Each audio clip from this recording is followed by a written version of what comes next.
Hello बच्चों, आशा है आप सभी अच्छे होंगे। और बच्चों एक बार फिर से स्वागत है आपका अपने यूट्यूब चैनल में। तो बच्चों पिछले वीडियो में हमने आपको कुछ महत्वपूर्ण बिंदु समझाए थे, जिसमें हमने कुछ संख्याओं का जिक्र किया था। आशा है आपको अच्छे से समझ आया होगा। और अगर आपने नहीं देखा तो एक बार पिछली वीडियो देख लीजिएगा, क्योंकि ये वीडियो आपके लिए बहुत महत्वपूर्ण होने वाली है, क्योंकि इसमें हम अभ्यास 1.1 के प्रश्न कराएंगे। ठीक है, तो एक बार हम पिछली वीडियो को यहाँ पर रिमाइंड कर लेते हैं कि उसमें हमने क्या पढ़ा था। तो उसमें हमने सबसे पहले पढ़ी थी आपकी प्राकृत संख्याएं।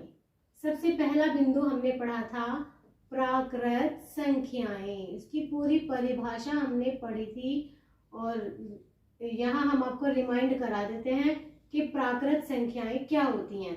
प्राकृत संख्याएं नेचुरल नंबर कैपिटल एन से प्रदर्शित करते हैं। तो ये होती हैं हमारी 1, 2, 3, 4 एंड सो ऑन। ये हमारी प्राकृत संख्याएं थी जो हमने आपको पिछली वीडियो में पढ़ाई है। दूसरे नंबर पे हमने आपको पढ़ाया था पूर्ण संख्याएं।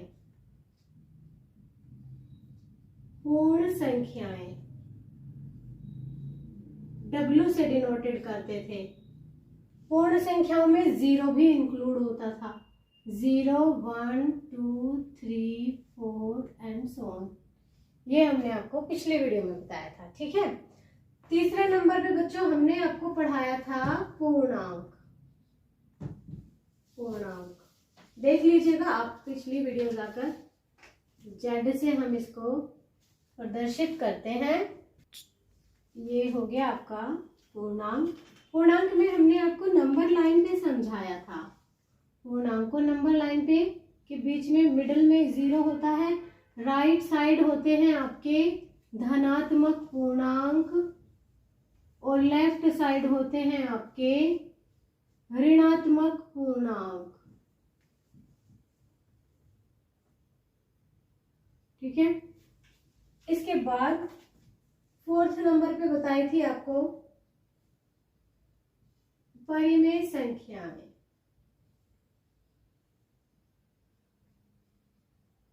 परिमेय संख्याएं ये आपने पढ़ा था पिछली वीडियो में। ठीक है, तो परिमेय संख्याएं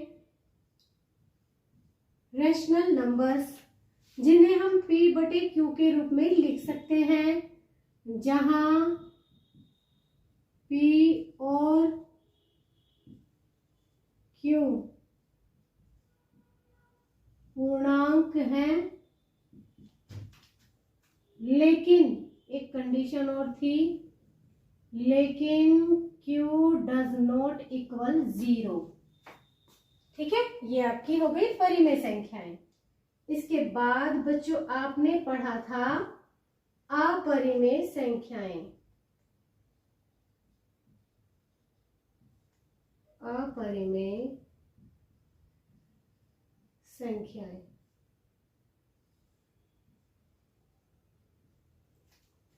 अपरिमेय संख्याएं इसका अपोजिट होता है, जिन्हें हम P/Q के रूप में नहीं लिख सकते हैं। ठीक है, जैसे √2, √3, √6, ये सभी क्या होंगी आपकी परिमेय संख्याएं। ठीक है बच्चों, अब आ जाते हैं आपकी, अब आ जाइए अपने पॉइंट पर जो आपको इस अध्याय में पढ़ना है, वास्तविक संख्याएं।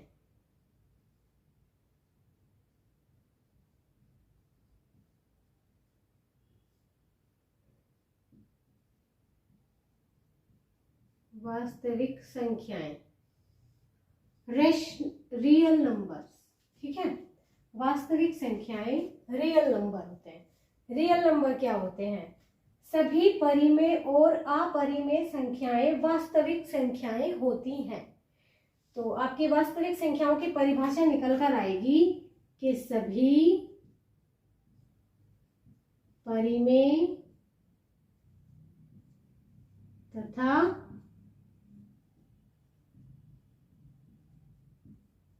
अपरिमेय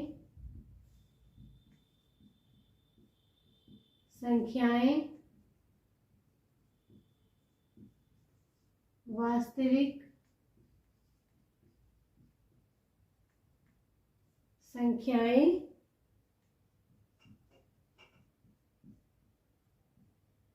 होती हैं। ठीक है, तो आपने बच्चों ये पढ़ी है प्राकृत संख्याएं, पूर्ण संख्याएं, पूर्णांक। आपने देखा होगा प्राकृत, पूर्ण और पूर्णांक ये सभी परिमेय संख्याएं होती हैं। ठीक है, और अपरिमेय इसका अपोजिट हो जाता है, जिसे हम p/q के रूप में नहीं लिख सकते हैं। ठीक है, तो जितने भी ये परिमेय और अपरिमेय संख्याएं हैं, ये सभी संख्याएं हमारी क्या है, वास्तविक संख्याएं, जो हमारे चैप्टर का नाम है। ठीक है, वास्तविक संख्याएं। आपने पिछले वीडियो में यूक्लिड विभाजन एल्गोरिथम पढ़ा था, उसका हमने थ्योरम का स्टेटमेंट समझाया था आपको। ठीक है, अब उसके बेस पर कुछ क्वेश्चन बनते हैं, जिसमें हम यूक्लिड विभाजन एल्गोरिथम के प्रयोग से हम HCF ज्ञात करेंगे। ठीक है, चलिए इसको नोट कर लीजिएगा। वैसे आपने नोट कर लिया होगा, पिछली वीडियो देख लेना, अच्छे से समझ लेना उसको। आगे चलते हैं।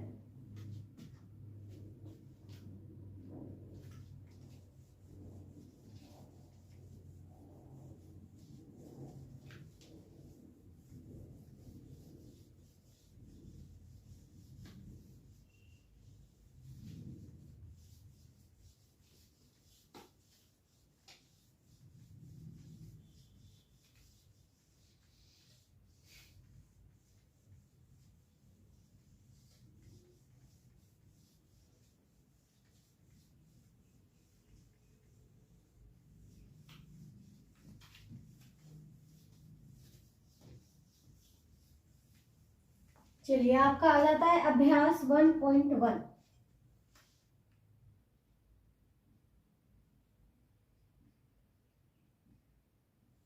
अभ्यास 1.1 का पहला क्वेश्चन है आपका, प्रश्न 1 है आपका, यूक्लिड विभाजन एल्गोरिथम के प्रयोग से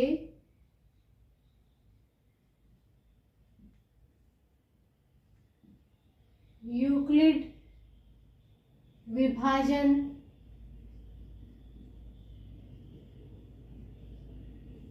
एल्गोरिथम के प्रयोग से HCF ज्ञात कीजिए।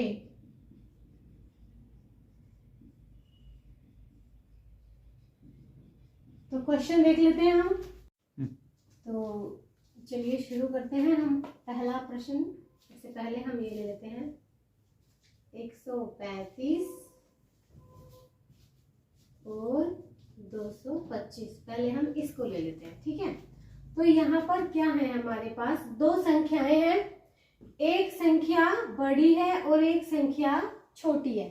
ठीक है, तो यूक्लिड विभाजन एल्गोरिथम में हमने आपको बताया था कि बड़ी संख्या को a मान लेते हैं और छोटी संख्या को b मान लेते हैं। तो ये जो बड़ी संख्या है हमारी 225, ये हमारा क्या है, a 225। ठीक है, और जो छोटी संख्या है वो क्या है, b 135। चाहो तो इसको ब्रैकेट में लिख लो।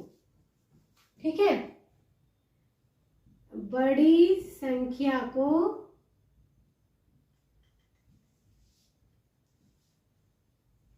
इसको चाहो तो लिख लो याद रखने के लिए। बड़ी संख्या को a मान लेते हैं,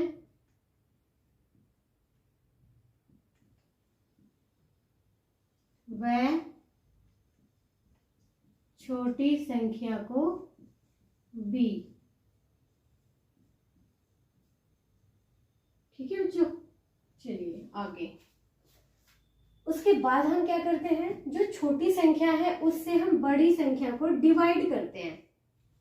डिवाइड कैसे किया जाता है, देखिए ऐसे डिवाइड करेंगे, 135 से 225 को डिवाइड करेंगे। 135 एकम 135। ठीक है, अब इसको सबट्रैक्ट करेंगे। 5 में से 5 घटाएंगे तो क्या आएगा, 0। यहाँ पर 2 है, 2 में से 3 नहीं घटाएंगे, यहाँ से एक दहाई ले लेंगे, ये कितना हो जाएगा, 12। 12 में से 3 घटाएंगे, क्या बचेगा, 9। अब देखिए, जब इससे छोटी, ये क्या होता है, हमारा भाज्य है, ये क्या होता है, हमारा भाजक। पिछले वीडियो में बताया था। और क्या बताया था, साथ में ये भी बताया था कि भाज्य बराबर होता है भाजक गुना भागफल प्लस शेषफल। भाज्य बराबर भाजक गुना भागफल प्लस शेषफल। भाज्य ये है, भाजक 135 है, भागफल 1 आया है और शेषफल 9 आया है। तो इसको हम ऐसे ही लिख लेते हैं, भाज्य बराबर मतलब 225 बराबर 135 गुना भागफल 1 प्लस शेषफल 90 हमारा क्या हो गया, शेषफल। ठीक है, अब जो हमारा शेषफल बचता है उसको हम भाजक मान लेते हैं। अगले इसको यही प्रोसेस तब तक चलता है जब तक हमारा शेषफल 0 नहीं आ जाता। अब ये शेषफल था, इसको हमने क्या बना लिया, भाजक बना लिया, और जो भाजक था उसको क्या बना लिया, भाज्य। 135 क्या हो गया, भाज्य। तो यहाँ पे भी क्या आएगा, 90 एकम 90, घटाएंगे 5, यहाँ घटाएंगे 4, ये क्या बचा 45, क्या बचा शेषफल। तो फिर से यही प्रोसेस, भाज्य बराबर भाज्य क्या होगा 135 बराबर भाजक 90 गुना शेषफल भागफल 1 जमा शेषफल 45, ये हो गया। ठीक है, तो यही प्रोसेस हम फिर से करेंगे क्योंकि शेषफल 0 नहीं आया। जब तक शेषफल 0 नहीं आ जाता ये प्रोसेस हमें तब तक करना है। तो 45 क्या बन गया हमारा, भाजक, और 90 जो हमारा भाजक था वो क्या बन गया हमारा, भाज्य। 45 दूनी 90, ये पूरा डिवाइड हो गया। तो बच्चों शेषफल क्या बचा, 0। अब ये प्रोसेस खत्म।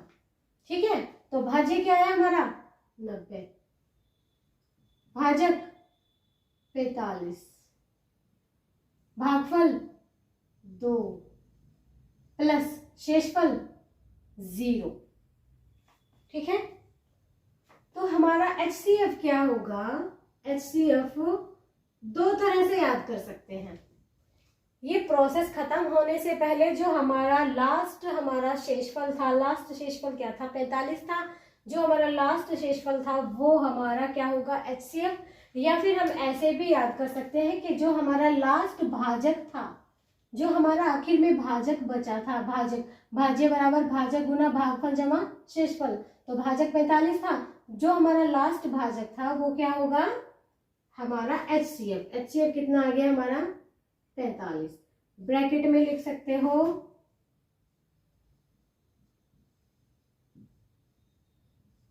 आखिर में जो भाजक होगा वो क्या होगा हमारा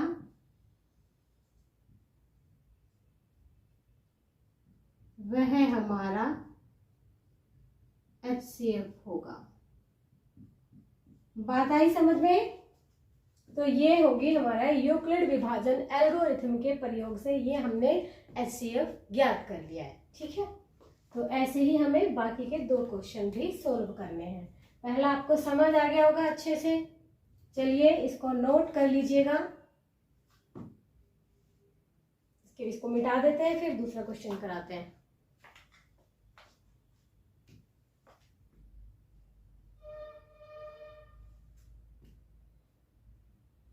चलिए मिटा दे इसको। नेक्स्ट क्वेश्चन ले लेते हैं। देखिए बच्चों, दूसरा हमारा प्रश्न है 196 और 38,220।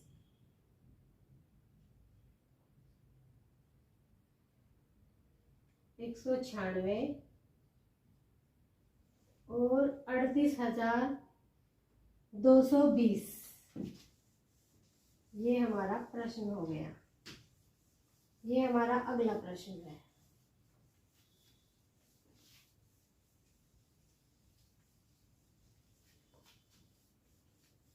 ये लाइन चेंज करने की जरूरत नहीं है, सेम ही आएगी सभी में। क्या करना है हमें, बड़ी संख्या को A मान लेते हैं, छोटी संख्या को B मान लेते हैं। या फिर ये लिख सकते हो कि A is greater than B। या ये लिख सकते हो 38,220 इज ग्रेटर देन 196, ये लिख सकते हो। ठीक है, बड़ी संख्या को a मान लेते हैं, छोटी संख्या को b मान लेते हैं। a is greater than b। ठीक है, तो क्या करना है हमें, सबसे पहले हमें क्या करना है, डिवाइड 196। ये क्या होगा 196, भाजक। ठीक है, जिससे हम डिवाइड कर रहे हैं वो भाजक है, जिसको हम डिवाइड कर रहे हैं वो भाज्य। तो ये भाज्य क्या है, 38,220, ये हमारा भाज्य है। अब ये बड़ी लंबी डिवाइड है। ठीक है, चलिए समझा देते हैं। डिवाइड करना आता होगा सभी को। सबसे पहले क्या करेंगे, 196 एकम 196, तो यहाँ दहाई ले लेते हैं। 12 में से 6 घटाएंगे तो क्या बचेगा, 6। भाग करना भी सिखा रहे हैं आपको, बिल्कुल 0 से सिखाएंगे। जिसको कुछ नहीं आता उसको भी मैथ समझ में आएगा। यहाँ कितना बचा, 7। यहाँ से एक और दहाई ले ली तो कितना हो गया, 17। 17 में से 9 घटाओ, कितना बचेगा, 8। और यहाँ पे हमने दहाई ले ली थी तो यहाँ कितना बचा, 2। 2 में से 1 घटाएंगे तो क्या बचेगा, 1। अब ये शेष नहीं आया, जैसे हमारा रिमाइंडर बचा था ना, ये शेष नहीं बचा है। ठीक है, ये आगे भी डिवाइड होगा। आगे कैसे डिवाइड होगा, ये 196 से छोटी संख्या है तो हम यहाँ से अगली संख्या उतार लेते हैं, 2। 2 उतार लिया। अब देखेंगे ये किस पे जाएगा। तो अगर आपको डिवाइड करना नहीं आता, आप क्या करेंगे, 196 का पार्ट आपको नहीं याद तो आप क्या करेंगे, मल्टीप्लाई करके देखेंगे। पहली संख्या देख लीजिएगा, 19,186, आई थिंक 9 पर जाएगा। 196 निमा मल्टीप्लाई करके देख लेना। 9 छिक्की 54 का 4, हासिल लगा 5। 9 ने 81 और 5 86 का 6, हासिल लगा 8। 9 एकम 9 और 8 17। ये आ गया, गुना करके देख लेना, आ जाएगा समझ। तो ऐसे ही इसमें सब्ट्रैक्ट करेंगे, इसमें से इसको सब्ट्रैक्ट करेंगे। 12 में से 4 घटाएंगे, क्या बचेगा, 8। 15, यहाँ 5 बचा, यहाँ से दहाई ले लिया। 15 में से 6, क्या बचा, 9। यहाँ पे क्या बचा, 7। 7 में से 7 घटा के कुछ भी नहीं बचेगा। तो हम क्या करेंगे, ये अभी भी खत्म नहीं हुआ, अभी भी ये शेष नहीं आया। हमने अगला नंबर उतार लिया। क्या है अगला नंबर, 0। तो ये 196, ये 5 पे जाएगा। 196 पंजे 5 6 30 की 0, हासिल लगा 3। 5 9 45 और 3 48 का 8, हासिल लगा 4। 5 एकम 5 और 4 9, पूरा पूरा डिवाइड हो गया। तो बच्चों इसमें हमारा कुछ भी शेषफल नहीं बचा, ये पूरा पूरा डिवाइड हो गया है। ठीक है, तो ऐसे क्वेश्चंस में कंफ्यूज होने की जरूरत नहीं है। आपको हैबिट हो जाती है कि रिमाइंडर बचेगा फिर से प्रोसेस करेंगे। ठीक है, तो इसमें रिमाइंडर नहीं बचा तो फिर से प्रोसेस करने की जरूरत नहीं है। तो हम क्या करते हैं, हम लिखते हैं भाज्य बराबर भाजक गुना भागफल जमा शेषफल। ठीक है, भाज्य क्या है, 38,220 बराबर भाजक 196, भागफल 195 जमा शेषफल क्या है बेटा, 0। शेषफल क्या बचा है, 0। तो HCF क्या आएगा, जैसे कि मैंने आपको बताया कि या तो मान लो कि लास्ट भाजक या लास्ट रिमाइंडर लास्ट बचा ही नहीं, लास्ट भाजक क्या है हमारा 196। पहला और आखिरी एक ही भाजक है हमारा 196। ठीक है, तो जो ये भाजक होगा हमारा, ये क्या होगा हमारा शेषफल। 196 क्या होगा हमारा शेषफल। जैसे पिछले क्वेश्चन में हमने ब्रैकेट में लिखा था कि आखिर में जो भाजक आएगा वो हमारा शेषफल होगा। ठीक है, चलिए इसको नोट कर लो। नेक्स्ट क्वेश्चन समझाते हैं फिर।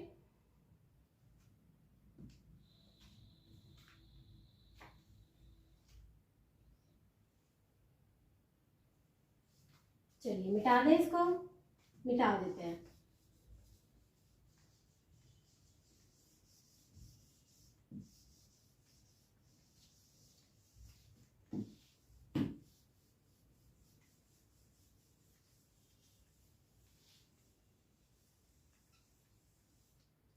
तो तीसरा क्वेश्चन है हमारा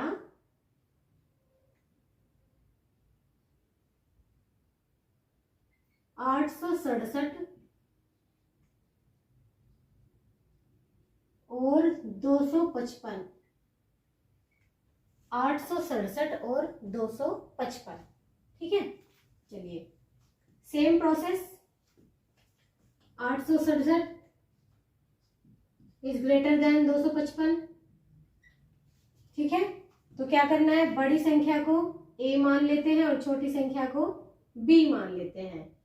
a बराबर 867 और b बराबर 255। फिर क्या करते हैं, छोटी संख्या से बड़ी संख्या को डिवाइड करते हैं। ठीक है, देखिए किस पे जाएगा ये, 8 3 255 दिया, 3 पंजे 15 का 5 हासिल लगा 1, 3 पंजे 15, 1 16 का 6 हासिल लगा 1, 3 दूनी 6 और 1 7, 765 आ गया।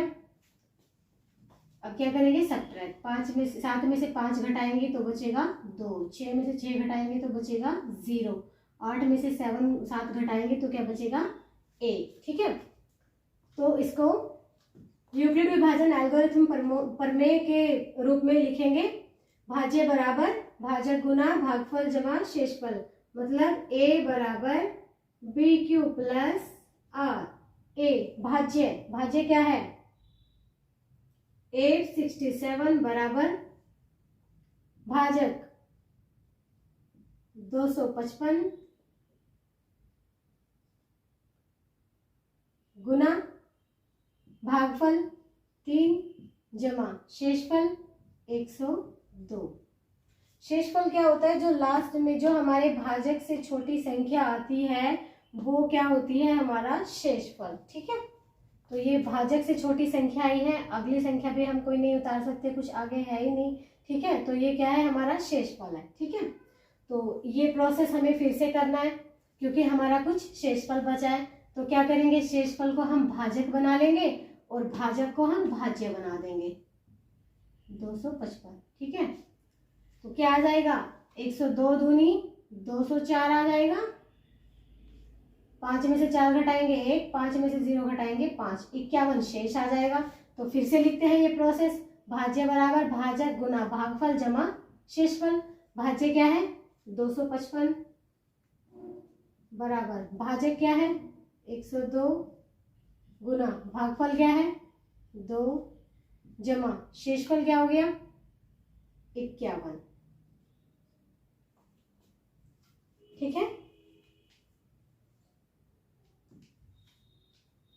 चलिए फिर से यही प्रोसेस करते हैं। हमारा शेषफल क्या बचा है 51, इसको हम क्या बना लेते हैं, भाजक बना लेते हैं।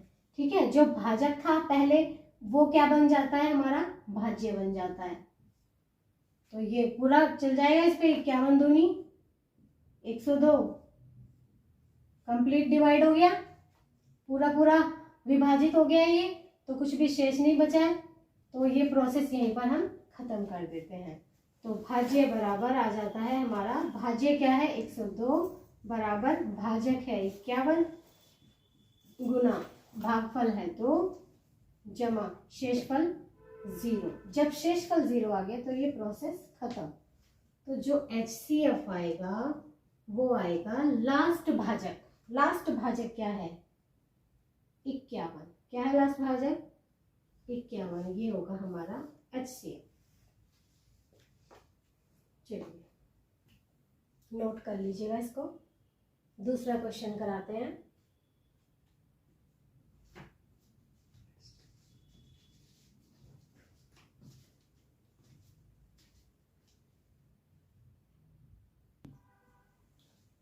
चलिए नोट कर लिया आपने, मिटा देते हैं।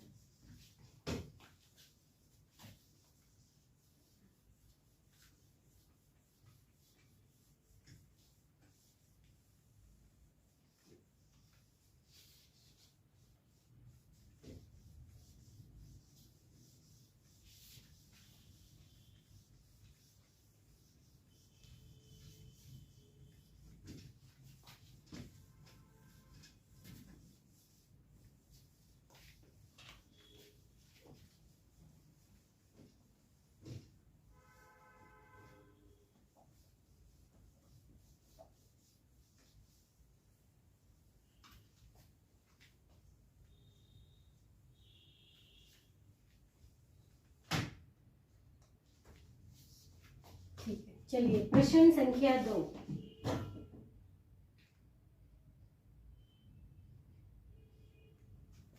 अभ्यास 1.1 की प्रश्न संख्या 2 क्या है? दर्शाइए कि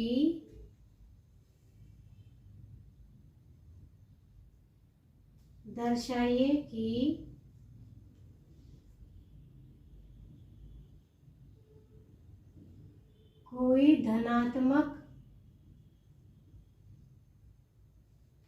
विषम पूर्णांक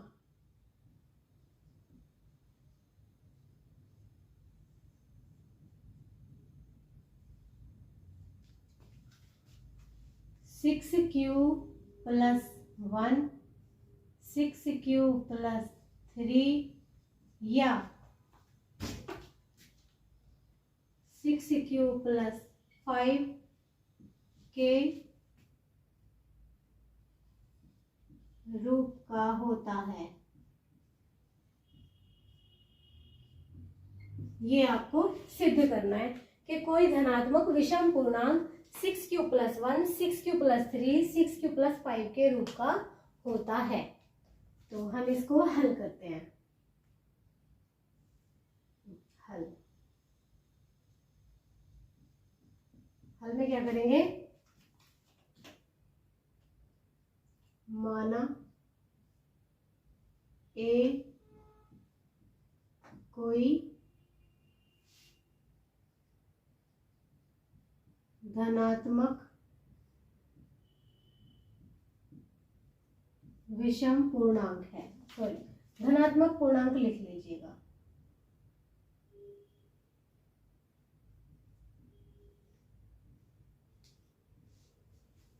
माना ए कोई धनात्मक पूर्णांक है जहां b बराबर क्या है बच्चों? 6, क्योंकि b यहाँ पर क्या है? भाजक। भाजक गुना भागफल जमा शेषफल। ए ये कोई संख्या है एक, ठीक है। ए कोई भी पूर्णांक है, ठीक है। b क्या है यहाँ पर? 6 है, ठीक है। तथा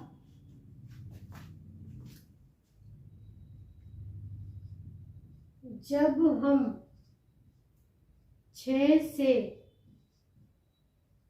a को विभाजित करते हैं, जब हम 6 से a को विभाजित करते हैं तो हमें शेषफल क्या क्या मिलेगा? देखो, जब 6 से a को विभाजित करेंगे तो शेषफल या तो 0 मिल सकता है, या 1 मिल सकता है, 2 मिल सकता है, या 3 मिल सकता है, या 4, या फिर 5। 6 हमारा शेषफल नहीं हो सकता, ठीक है। तो इसको ऐसे भी लिख सकते हैं कि अतः r जो होगा वो हमारा 0 के बराबर होगा या 0 से बड़ा होगा और 6 से हमेशा ही छोटा होगा। इस तरह से लिख सकते हैं। r या तो 0 से बड़ा होगा, r मतलब शेषफल रिमाइंडर, या तो वो 0 से बड़ा होगा या 0 के बराबर होगा और 6 से हमेशा ही वो क्या होगा? छोटा होगा। तो शेषफल हमारे ये हो सकते हैं 0, 1, 2, 3, 4, 5, ठीक है। ये क्या हो सकते हैं बेटा? हमारे शेषफल, ठीक है। अब क्या है कि प्रश्न में दिया है कि कोई धनात्मक विषम पूर्णांक, ठीक है, परंतु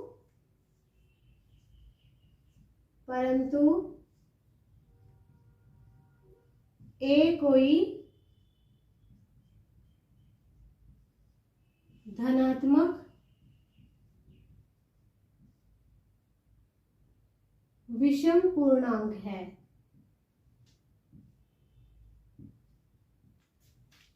इसलिए अब विषम पूर्णांक है। अब जब उसको सम संख्या से भाग देंगे तो शेष क्या बचेगा? सम संख्या क्या है? 6 क्या है? सम संख्या। सम संख्या से भाग देंगे तो शेष क्या बचेगा? विषम बचेगा, ठीक है। तो इसलिए r बराबर, r क्या होगा? r बराबर 1 या फिर 3 या 5, ये सब हो गया आर की वैल्यू। ठीक है, 1, 3 या 5 आर की ये वैल्यू होंगी। ठीक है, तो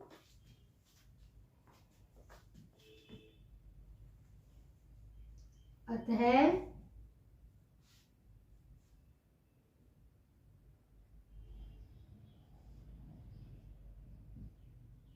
यूक्लिड विभाजन एल्गोरिथ्म के प्रयोग से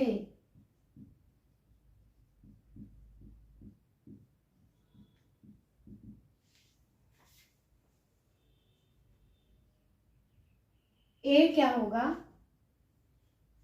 ए बराबर, यहां से लिखेंगे जो हमने सबसे पहले माना था कि किस तरह का है, ए की वैल्यू क्या है 6q प्लस आर, ए बराबर 6q प्लस आर, वैल्यू रखते जाएंगे। ठीक है, क्या होगा, ए बराबर 6q प्लस 0, आर की वैल्यू 0 लेंगे तो ये तो सम पूर्णांक बनकर आएगा। अगर आर की वैल्यू क्या लेंगे 0 तो क्या बनकर आएगा, सम पूर्णांक। तो आर की वैल्यू हमें विषम पूर्णांक हमें प्रूफ करना है, तो हम आर की वैल्यू क्या लेंगे 1, 3 या फिर 5। ठीक है, तो हमारा ये ए की वैल्यू क्या होगी 6q प्लस 1 या 6q प्लस 3 या 6q प्लस 5, ये वैल्यूज होंगी ए की। ठीक है, तो यहां हम लिख देंगे अतः कोई धनात्मक विषम पूर्णांक 6q प्लस 1, 6q प्लस 3 या 6q प्लस 5 के रूप का होगा। ठीक है, चलिए इसको एक बार फिर से समझ लेते हैं। ठीक है, क्वेश्चन क्या था हमारा, प्रश्न था हमारा, दर्शाइए कि कोई धनात्मक विषम पूर्णांक 6q प्लस 1, 6q प्लस 3 या 6q प्लस 5 के रूप का होता है, ये हमारा प्रश्न था। ठीक है, तो हमें सिद्ध करना है ये। ठीक है, धनात्मक विषम पूर्णांक को हमें इस रूप में लेकर आना है। ठीक है, तो हम क्या करते हैं, माना ए कोई धनात्मक विषम पूर्णांक है। ठीक है, यूक्लिड विभाजन लगा देते हैं इसमें। ठीक है, ए मान लेते हैं कोई धनात्मक विषम पूर्णांक, जिसमें बी जो हमारा भाजक है वो हमने ले लिया 6, बी क्या हो गया 6 हो गया। ठीक है, तो जब हम 6 से मतलब 6 से, ये 6 है हमारा, जब हम 6 से ए को विभाजित करते हैं, ए मतलब कोई धनात्मक पूर्णांक जो हमने माना था, ए को जब हम 6 से भाग देंगे तो हमारा शेषफल क्या बनकर आएगा, शेषफल जिस नंबर से हम भाग करते हैं वो शेषफल तो नहीं हो सकता ना, उससे कम ही हो सकता है, उससे छोटी संख्या जब बचेगी वही तो शेषफल होगा। ठीक है, भाजक से छोटी संख्या है, भाजक 6 है तो 6 से छोटी संख्याएं क्या होंगी 0, 1, 2, 3, 4, 5, ये हमारे शेषफल हो सकते हैं। तो इसको हम इस तरह से लिख सकते हैं कि r 0 के बराबर हो सकता है, 0 हो सकता है शेषफल, या 0 से बड़ा हो सकता है। ठीक है, और 6 से छोटा ही होगा, 6 के बराबर नहीं होगा। ठीक है, परंतु a कोई धनात्मक विषम पूर्णांक है। अब क्वेश्चन में दिया है कि धनात्मक विषम पूर्णांक है, तो वो उसमें r की वैल्यू जो सम संख्याएं आ रही हैं वो नहीं हो सकती, सम संख्याएं मतलब 2 और 4 नहीं हो सकती, और 0 नहीं हो सकता है। ठीक है, तो क्या होगा, इसीलिए r क्या होगा 1, 3 या फिर 5, ये वैल्यू होंगे r की। ठीक है, अतः यूक्लिड विभाजन एल्गोरिथम के प्रयोग से a बराबर 6q प्लस r, अब इनमें वैल्यू रख दो, a बराबर 6q प्लस 1 या फिर 6q प्लस 3 या फिर 6q प्लस 5 होगा। ठीक है, तो हमने सिद्ध कर दिया, अतः कोई धनात्मक विषम पूर्णांक 6q plus 1, 6q plus 3, 6q plus 5 के रूप का होगा, ये हमने प्रूफ कर दिया। चलिए इसको नोट कर लीजिए।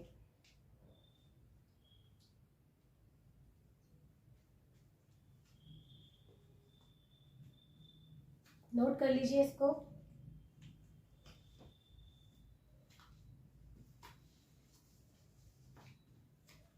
मिटा दें।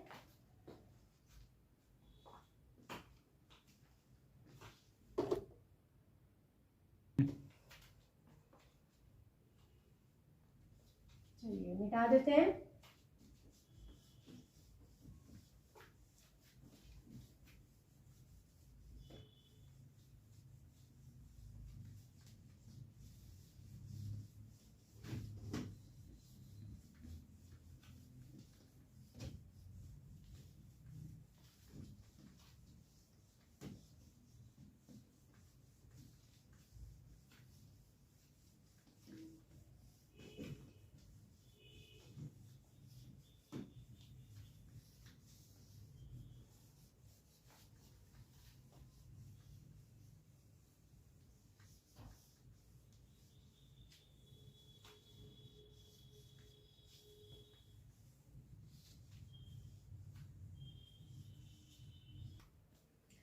चलिए बच्चों चलते हैं अगले प्रश्न की ओर। तो आपका अध्याय 1.1 का प्रश्न 3 है कि किसी परेड में 616 सदस्यों वाली एक सेना की टुकड़ी को 32 सदस्यों वाले एक आर्मी बैंड के पीछे मार्च करना है, तो दोनों समूहों को समान संख्या वाले स्तंभों में मार्च करना है। ठीक है, एक सेना की टुकड़ी है, 616 सदस्यों वाली एक सेना की टुकड़ी है जिसको 32 सदस्यों वाले एक आर्मी बैंड है जिसमें 32 सदस्य हैं, उनके पीछे मार्च करना है। तो दोनों समूहों को समान संख्या वाले स्तंभों में मार्च करना है। 2 समूह है तो दोनों समूह के जो स्तंभ हैं समान संख्या में होने चाहिए, स्तंभ समान होने चाहिए। ठीक है, तो उन स्तंभों की अधिकतम संख्या क्या है जिसमें वे मार्च कर सकते हैं। ठीक है, तो उन स्तंभों की अधिकतम संख्या क्या होगी, इन दोनों संख्याओं का HCF। ठीक है, तो क्या लिखेंगे, हल में हम लिखेंगे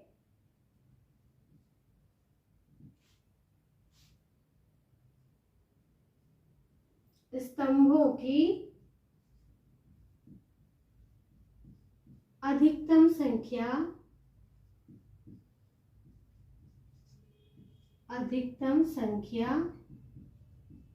बराबर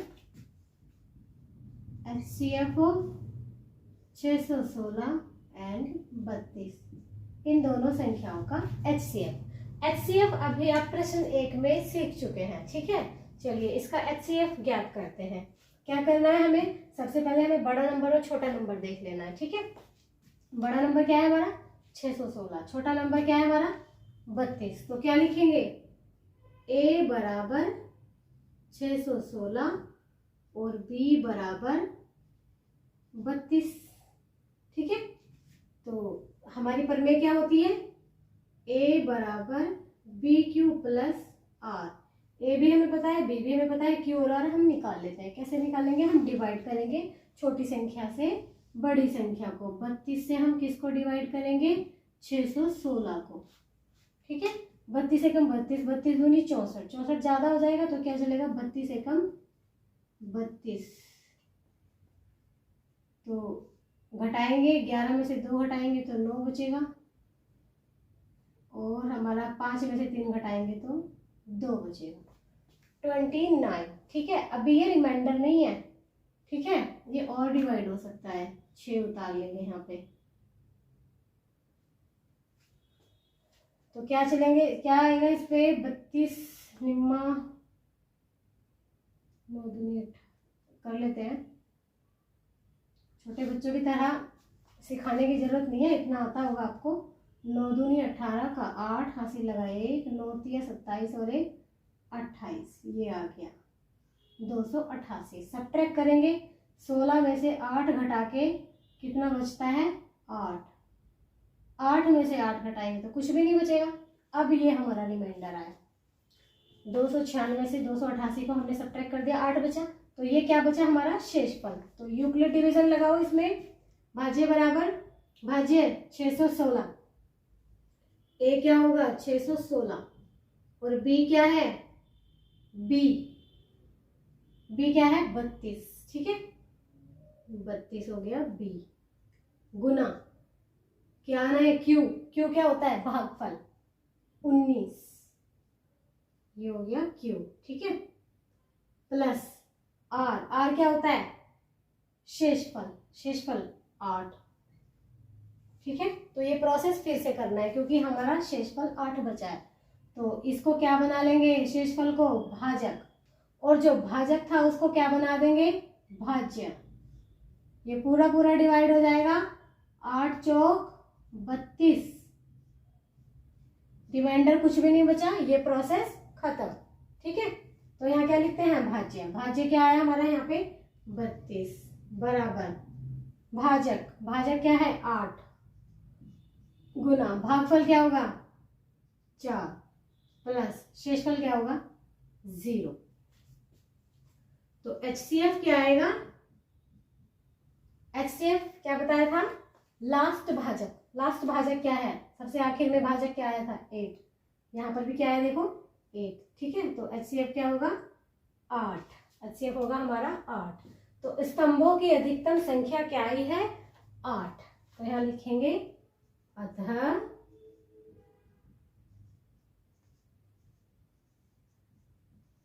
स्तंभों की अधिकतम संख्या 8 है, ठीक है। चलिए इसको नोट कर लीजिए, चलते हैं अगले प्रश्न की ओर।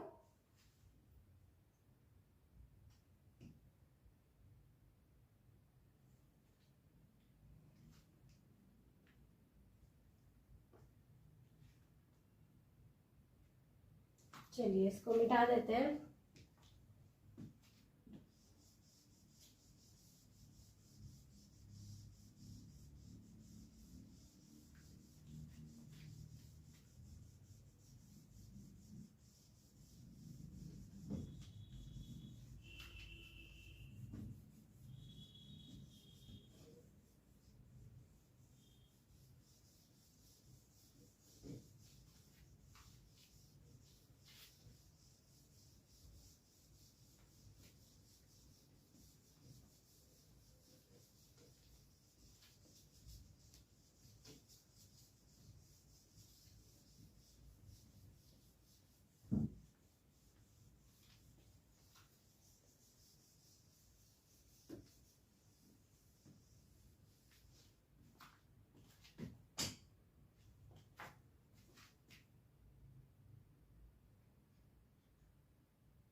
प्रश्न संख्या 4। तो बच्चों प्रश्न संख्या 4 क्या है हमारी,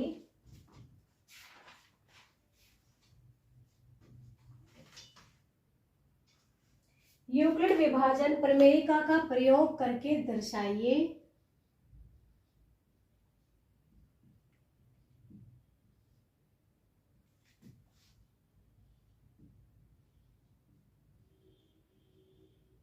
यूक्लिड विभाजन प्रमेयिका का प्रयोग करके दर्शाइए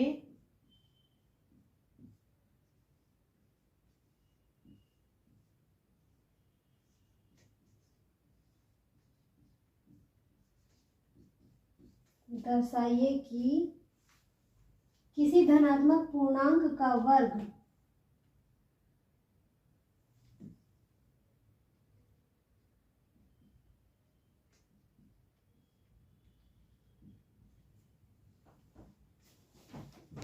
किसी धनात्मक पूर्णांक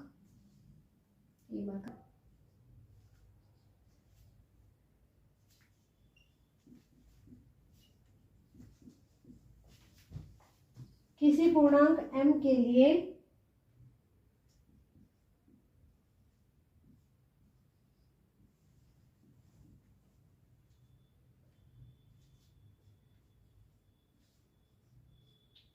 पूर्णांक m के लिए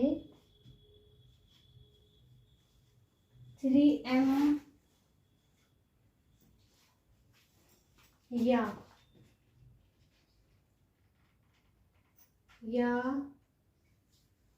3 3m+1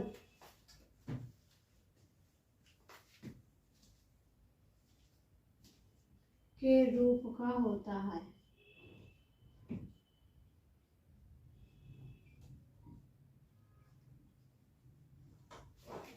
चलिए प्रश्न संख्या 4, यूक्लिड विभाजन प्रमेय का प्रयोग करके दर्शाइए कि किसी धनात्मक पूर्णांक का वर्ग किसी पूर्णांक m के लिए 3m या 3m+1 के रूप का होता है। ठीक है, तो हमें इसको सिद्ध करना है कि कोई भी धनात्मक पूर्णांक है उसका जो वर्ग है वो 3m, किसी पूर्णांक m के लिए 3m या 3m+1 के रूप का होगा। तो हम इसको हल करते हैं। चलिए कैसे करते हैं। माना a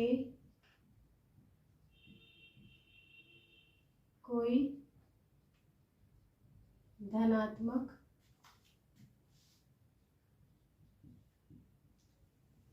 पूर्णांक है।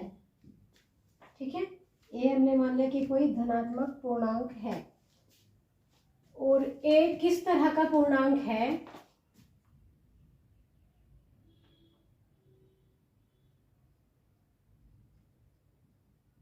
जहां ए बराबर 3m या 3m+1 या 3m+2।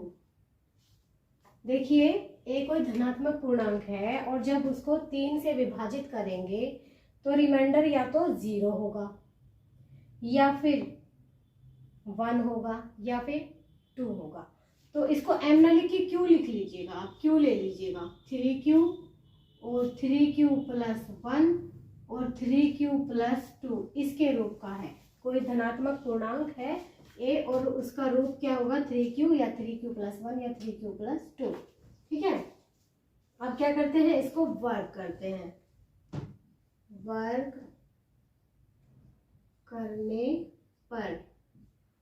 करने पर हमें क्या मिलता है, a² अगर हम करेंगे तो 3q का स्क्वायर जब करेंगे तो क्या हो जाएगा, 3q का स्क्वायर क्या हो जाएगा 9q²। और अगर यहाँ से 3 कॉमन ले लें तो क्या बचेगा 3q²। ठीक है, और इसको 3q² को m मान लीजिए तो ये क्या हो गया, इसको हम लिख सकते हैं 3m,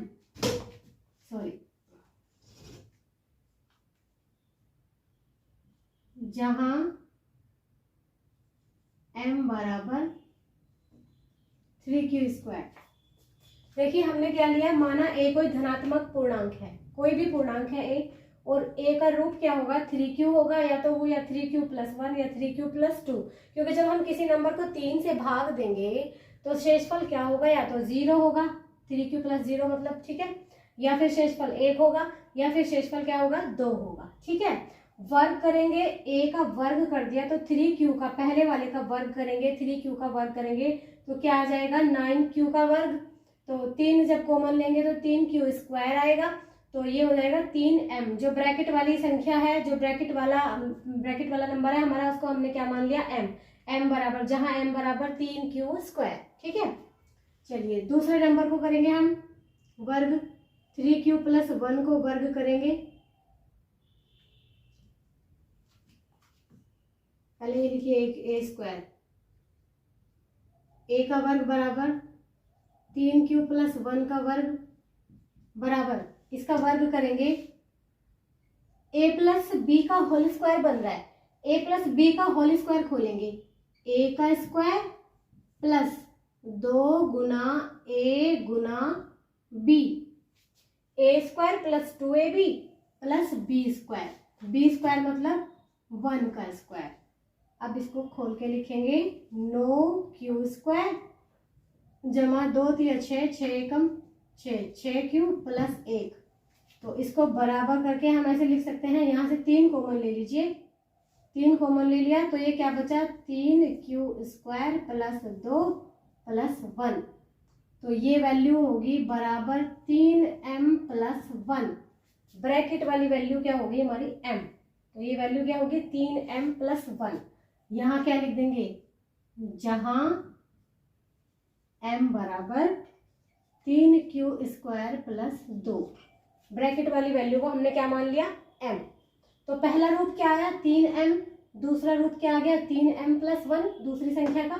अब तीसरी संख्या को करके देख लेते हैं, a² बराबर 3q प्लस 2 को करेंगे अब हम स्क्वायर, तो क्या आएगा, ये भी a प्लस बी का होल स्क्वायर खोलेंगे, a का स्क्वायर मतलब 3q का स्क्वायर प्लस 2ab, 2 गुना 3q गुना 2, a प्लस बी का होल स्क्वायर खोल रहे हैं हम यहाँ पर, जो कि आपने 7th 8th क्लास में पढ़ा होगा, प्लस 2 का स्क्वायर। तो 3q² क्या होगा, 9q² प्लस 2 3 6, 6 दूनी 12, 12q प्लस 2 दूनी 4।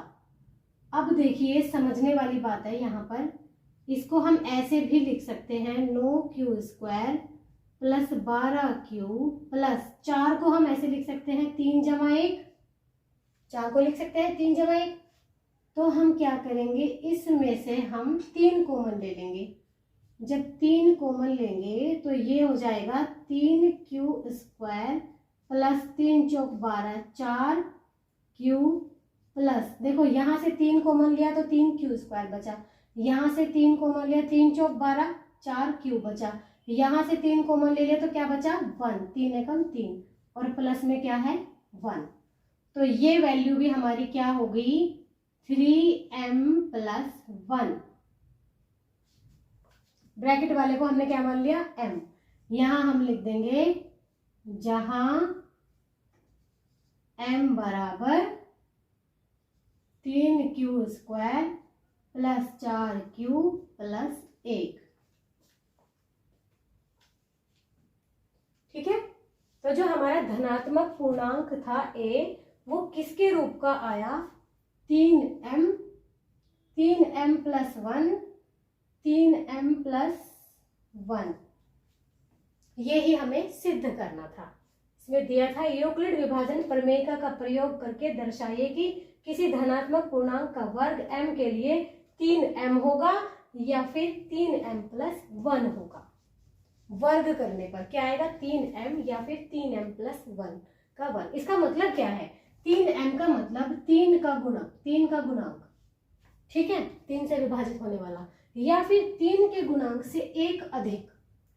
ठीक है, तो ये ऐसा ही आया हमारा 3 का गुणांक, ये 3 के गुणांक से एक अधिक और ये 3 के गुणांक से एक अधिक। ठीक है, चलिए नोट कर लीजिएगा, दूसरा क्वेश्चन इसी के जैसा है।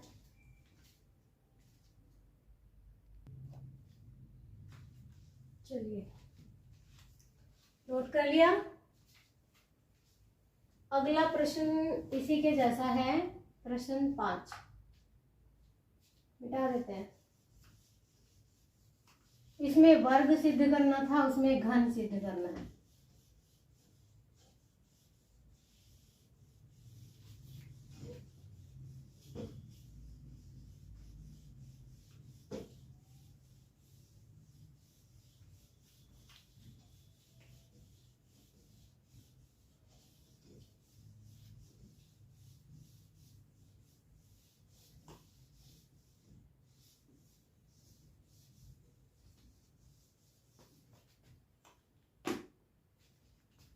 चलिए नेक्स्ट क्वेश्चन है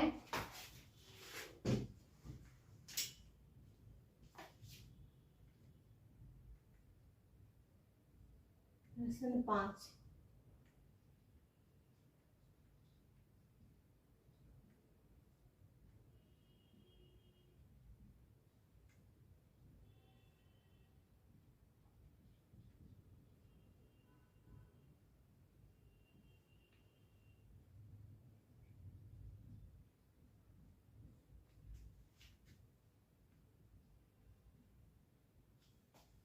यूक्लिड विभाजन प्रमेयिका का प्रयोग, प्रमेयिका लिख देते हैं, प्रमेयिका शब्द सही रहेगा। प्रमेयिका के प्रयोग से दर्शाइए कि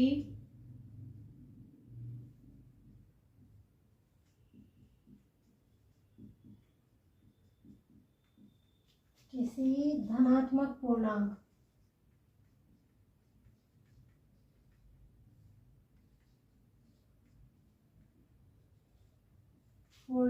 का घन, उसमें वर्ग सिद्ध करना था, इसमें घन सिद्ध करना है, का घन 9m+1 या 9m+8 के रूप का होता है।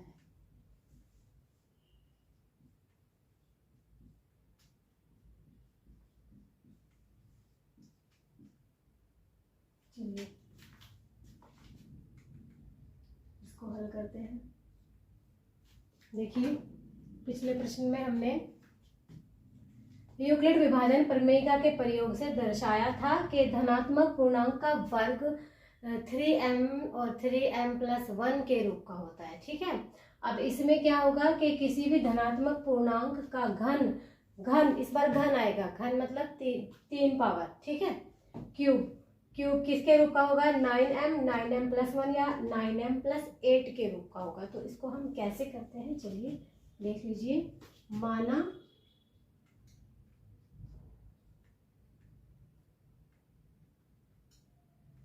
ए कोई धनात्मक पूर्णांक 9q + 1 या 9q + 2 के रूप का है। हमने ए कोई धनात्मक पूर्णांक ले लिया और उसका जो रूप है 9q + 1 या 9q + 2 के रूप का है। ठीक है, तो हम क्या करेंगे, घन करने पर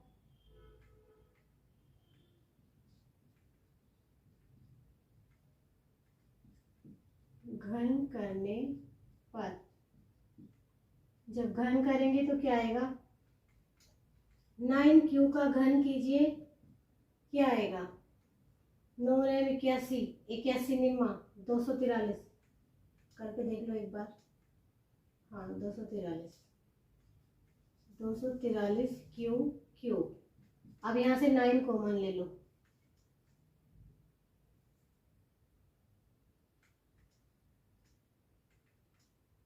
81 निम्मा 729 होता है, सॉरी गलती हो गया, 729, 9 कॉमन ले लो। ठीक है, 9q का क्यूब किया तो 729 क्यूब आ गया, तो इसको 9 कॉमन ले लिया तो 81 क्यूब आया। तो इसको हम लिख सकते हैं 9m, इस ब्रैकेट वाले नंबर को हम सारे को क्या मान लेंगे, m।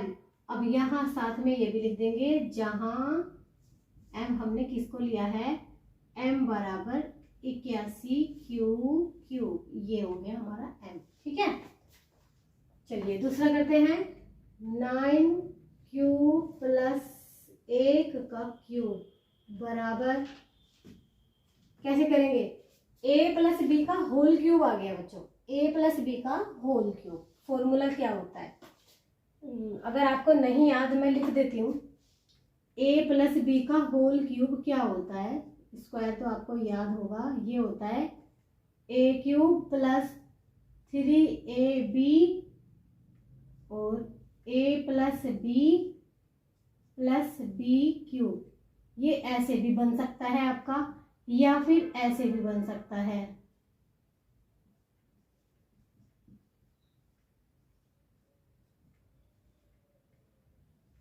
ये कोई भी लगा लीजिए, ये भी फॉर्मूला ऐसे भी एक्सप्लेन कर सकते हैं, ऐसे भी कर सकते हैं। चलिए नीचे वाली लाइन के अकॉर्डिंग हम इसको खोलते हैं। पहला क्या आएगा, सबसे पहले दो संख्याओं का घन है एक ब्रैकेट के अंदर, तो पहली संख्या का घन, पहली संख्या क्या है, 9q का घन प्लस 3 गुना पहली संख्या का स्क्वायर गुना दूसरी संख्या, 3 गुना पहली संख्या का उस स्क्वायर गुना दूसरी संख्या क्या है 1, प्लस 3 गुना पहली संख्या गुना दूसरी संख्या का स्क्वायर, 3 गुना पहली संख्या गुना दूसरी संख्या का स्क्वायर प्लस दूसरी संख्या का क्यूब, मतलब 1 का क्यूब। तो ये क्या आ गया, 9 9 81 निम्मा 729, 729 क्यूब प्लस 9 9 81 तिया 243। हाँ 81 तिया होते हैं 243 Q square plus 3 m 27, 27 cube plus 1। अब हमने क्या करना है, देखिए यहां से हम क्या कॉमन ले लेंगे, 9 कॉमन ले लेंगे यहां से, ठीक है। चलिए 9 कॉमन लेते हैं, 9 कॉमन ले लेंगे तो यहाँ क्या बचेगा, 81 क्यूब प्लस यहां से 9 कॉमन ले लीजिए, 27 क्यू स्क्वायर, यहां से 9 कॉमन ले लीजिए, 3 क्यू प्लस 1, ये आ गया। तो इसको भी हम क्या लिखेंगे, 9m प्लस 1 के रूप का। ब्रैकेट वाले को हमने m मान लिया, यहां लिख देते हैं फिर ब्रैकेट में, जहां m बराबर 81 cube plus 27 Q square plus 3 Q, ये होगी हमारी m की वैल्यू, ठीक है, जहां m बराबर ये है, ठीक है। तो रूप क्या है, 9m प्लस 1। अब दूसरे वाले का करेंगे, 9 क्यूब प्लस 1 का क्यूब करेंगे, 9 क्यूब प्लस 2 का क्यूब। चलिए तो ये हो जाएगा 9 क्यू का क्यूब, वही फॉर्मूला लगना है, प्लस 3 गुना 9 क्यू स्क्वायर गुना 2 प्लस 3 गुना 9 क्यू गुना 2 का स्क्वायर जमा 2 का क्यूब। तो ये कितना हो जाएगा, 729 क्यूब प्लस 9 m 81, 81 तिया 243, 243 दूनी 486 क्यू स्क्वायर प्लस 9 तिया 27, 27 चौका 108 क्यूब प्लस 2 दूनी 4 दूनी 8, 2 का क्यूब कितना हो जाएगा 8। तो यहाँ से हम यहाँ तक क्या करेंगे, 9 को कॉमन ले लेंगे, 9 कॉमन लेंगे तो यहाँ क्या बचेगा, 81 क्यूब प्लस यहाँ से 9 कॉमन लेंगे, 9 पंजे 45, 9 चौक 36, 54 बचेगा, 54 क्यू स्क्वायर प्लस यहाँ से 9 कॉमन लेंगे, 9 एकम 9, 9 दूनी 18, 12 क्यूब, सॉरी हाँ क्यूब भी बचेगा, 9 कॉमन लिया है ना, प्लस 8। तो ये हो जाएगा हमारा 9m प्लस 8। ब्रैकेट वाले को हमने क्या मान लिया, सबको m, यहां लिख देंगे साथ में, जहां m बराबर 81 क्यूब प्लस 54 क्यू स्क्वायर और प्लस 12 क्यूब, ये हो गई हमारे m की वैल्यू, जहां पर m ये है, ठीक है। चलिए तो हमने क्या सिद्ध करना था, यूक्लिड विभाजन प्रमेय के प्रयोग से दर्शाइए कि किसी धनात्मक पूर्णांक का घन 9m प्लस 1 9m प्लस 8 के रूप का होता है। तो हमने a कोई धनात्मक पूर्णांक ले लिया, बहुत ही सिंपल तरीके से हमने सिद्ध किया है, ज़्यादा कुछ करने की जरूरत नहीं है। a कोई धनात्मक पूर्णांक ले लिया जो कि 9q प्लस 1 9q प्लस 2 के रूप का है, ठीक है।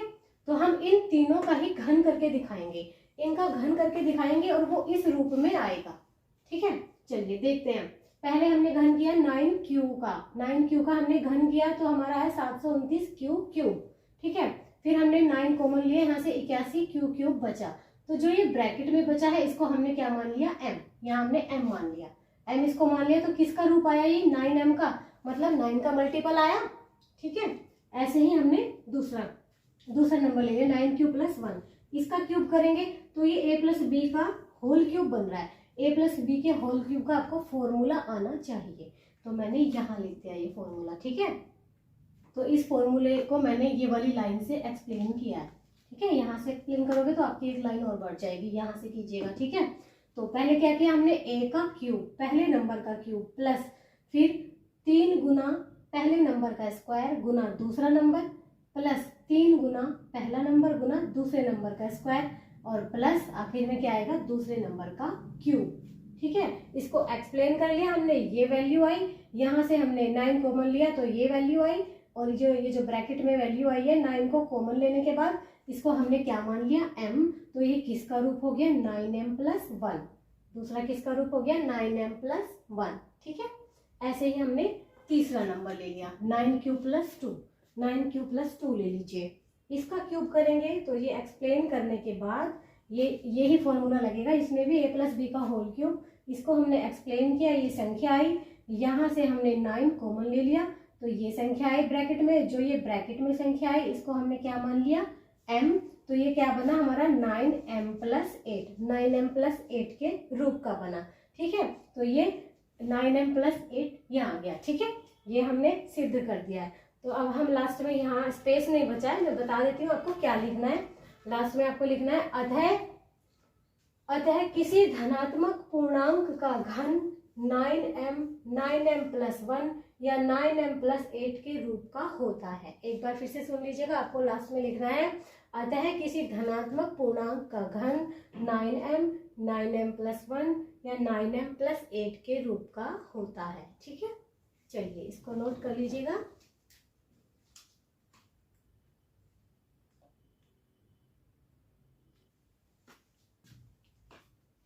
चलिए, तो नोट कर लिया आपने।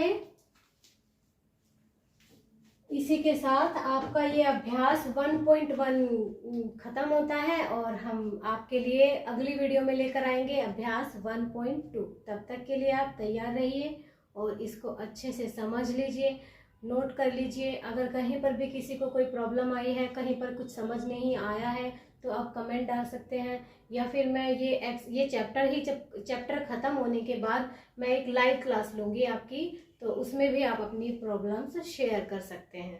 ठीक है, तब तक के लिए बाय।